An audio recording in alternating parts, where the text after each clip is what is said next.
conservatives have to watch what they say. Their language is controlled, and I've seen some accounts get banned for discussing the transgender issue. I've seen some accounts not get banned but get warnings, even other issues. You just have to really watch your language for sure, and he's aware of that. So if he does buy more of the company and fires a lot of people, that would be an easier path.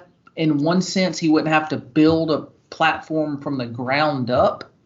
So in that sense, perhaps, yes, he should.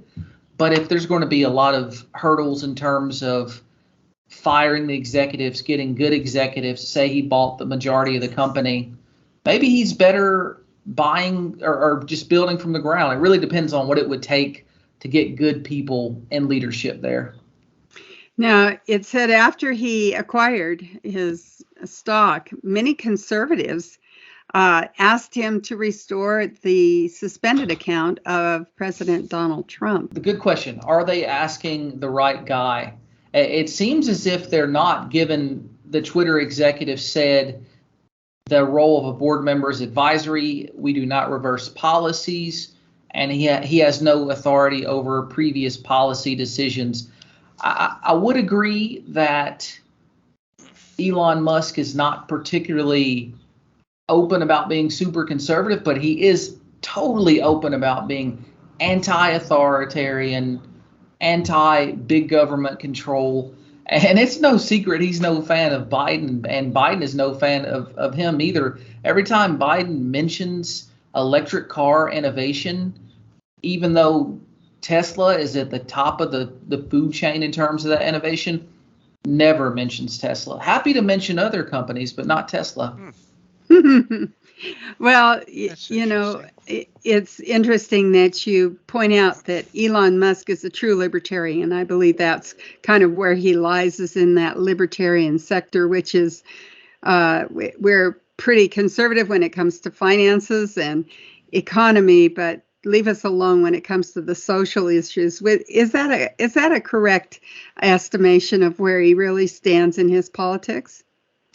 For my observation, yes. He hasn't taken any stance on the social issues other than perhaps he said, let people use the language they want to use, meaning if a person wants to use certain pronouns or referring to other people, don't force them to call people different language than the person wants to use. Don't force their speech. He's a free speech guy.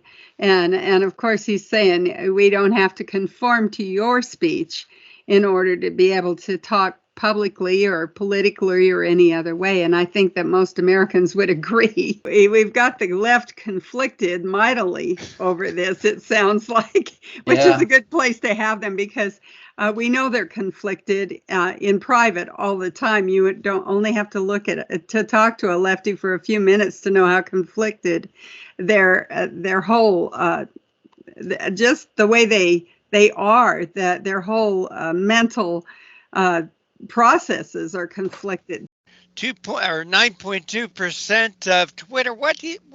Have an idea what that cost him, David? That was $2.9 billion. $2.9 billion. So roughly Twitter's worth between 20 and 25 billion, right? Well, it surged now after he bought it. I think it surged 25%. I don't know today's figures, but I think market cap went up to roughly 40 billion. Wow. Well, I like to speculate sometimes a little bit wildly. If he wanted to get more control of the company, he should dump the stock, watch the value of the company plummet, and then buy what he can at a cheaper price. And what is open source? You talk in your article, Musk recently tweeted 2 polls, which collectively received 5 million votes. One, he asked if the Twitter algorithm should be open source. Explain that to me. Certainly. So to have an algorithm that is open source, it's available for all the public to view and see how certain people, certain content is promoted over other content.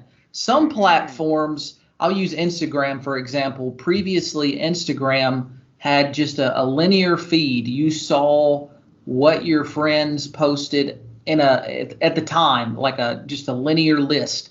But new social media has prioritized what will make them stay on the platform the longest. And some keep it very close to heart, and they don't want to share that. And Twitter's been one of them. They don't say how their algorithm works. They say that they're fair. They say they're balanced. But the only way they can really prove that is to make public the ways in which they decide which content gets distributed to which people.